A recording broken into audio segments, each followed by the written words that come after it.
Okay, so I kind of was thinking about what my next game would be, and at first I thought I was going to say Battle League, but I was like, I don't really have much to talk about, and didn't end up buying it. And then I was thinking about doing 1-2 Switch, but we all knew that game wasn't going to be that great when it came out. It was going to be a tech demo. What about ARMS? When's the last time you guys Oh thought about no! ARMS? Now forgot I'm gonna about be it. the guy who sends the hate bombs. I liked ARMS. I thought it was fun. I don't know. ARMS is fun, but it was the most disappointing game in my opinion because we were I all agree with riding that. the Nintendo high. Like the Switch just Yeah. came out. We had Breath of the Wild. We were getting Mario Odyssey in the fall. We were getting Splatoon. We got Splatoon Mario Kart and just Mario came Kart out. 8 Deluxe. Literally, we Yeah. were riding the 2017 Nintendo Switch high, and Yeah. ARMS comes What a out. high it was. Oh my goodness. Oh my god. So nice. And we get the direct, and we get all this lore about how they wake up one day and they just have these spring arms, and we're getting a new fighting game. You see the Arms Invitational at E3, and it's super hype. You get the what was his name? The director of Yobuki? Arms, It was like Ibuki or Kosuke whatever. Ibuki Yeah, or you see something. him do like these crazy. He was combos. cooking, bro. He He was was cooking, cooking. Oh, he was. bro. And then you get the game, and the gameplay's it's fun, but it's not something like Smash where you can pick it up and just like totally have fun right out of the way. You kind of have to like know a little bit about it, and then there's just like there's not a story mode to like learn about the lore. It's just kind of like, I don't know. I think it was the first game where we got it and we were like, oh, there's not really much to do except play the actual game, which Yeah. sounds odd, but you had the Grand Prix where you went through like a bunch of different like fights against computers, and then you had the guy with the double hands on his head or spring arms on his head and blah blah. But yeah, I think ARMS is probably, in my opinion, my most disappointing game. Yeah. Maybe that was again the 2017 high, just speaking for me, but Yeah. I don't know. I think it's ARMS for me.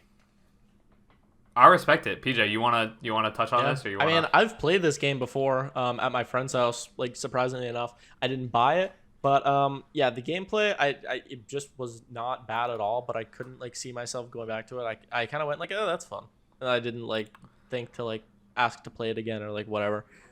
Yeah, I mean, it's just disappointing, and you can tell.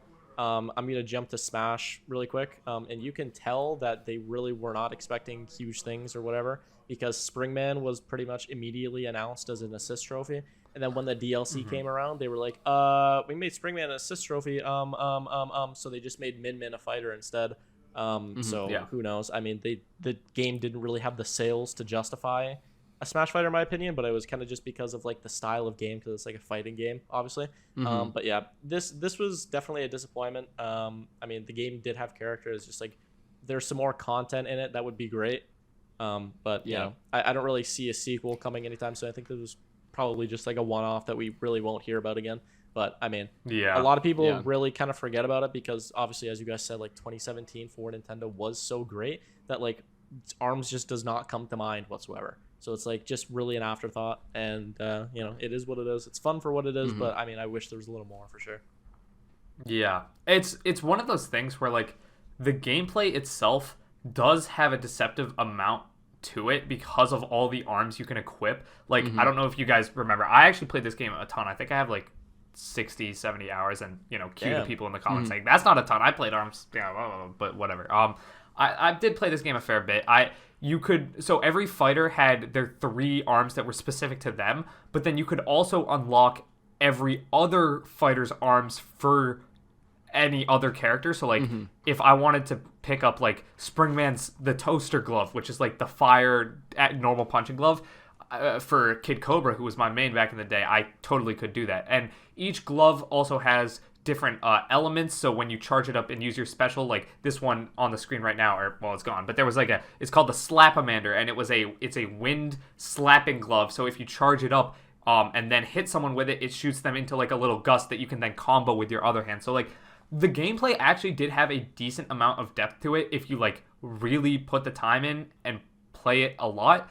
But the problem is there's not anything else to play. There was like a basketball mode. There was a volleyball mode, I think. There was a tag team mode where you would be like tethered to another person and they'd be on your team. There were like 15 different stages, 15, 16 stages, but there was nothing like very hooking that got you to run it back keep playing Yeah. the game. Like, it was one of those games. It makes me feel so happy thinking about it because, like, it reminds me of the 2017 high when Nintendo was like, constantly trying new stuff, constantly putting out bangers, and like it was just such a nice feeling. Like, oh, Nintendo's back. But I completely understand why you put this on your list, Mac, and I completely respect it. It's just not like this was a brand new IP for Nintendo, and if you look at their previous new IP, Splatoon. And then look at ARMS, That's what everybody was thinking. Yeah, this it's is going to become huge deal. Yeah, and it just kind of like it feels like it kind of fell right on its face, like we said with Switch Sports. It feels like, okay, the game is fun, but there's not much to do besides playing the game, and after a while it just becomes exhausting. Like, there's nothing new to do to progress. I will say ARMS' core gameplay is infinitely more fun than Switch Sports, because instead of having 6 like random small mini games, there's like one game that does actually have a decent amount of depth. And like, if this was supported and there were like balance changes and additions and whatnot and reworks, there could have been a decent competitive scene for this game. But obviously that just wasn't the case because the game, it was kind of small. Like, I think that if ARMS was released on the Wii, it would be remembered a lot better than it is on the Switch. Because if you think about this game, like if it was on the Wii, it would be like, oh my god, this is so amazing! Like, you can do all this stuff. Like, you have like curved punches, and you can do a bunch of customizations. You can unlock this, you can fight this, and like how the Wii sold. And like the kind of demographic with that was very like family driven. Like, I could see like ARMS being like a really fun kind of like family game, because like if you're gonna play ARMS, you're gonna be playing it with somebody like right next to you. You're not gonna be playing online or something like that. So like I feel like if this game was released, it does on the feel Wii, more like a couch co-op than an online game. Yeah. So for sure. I can see where you're coming from with that, PJ. Yeah.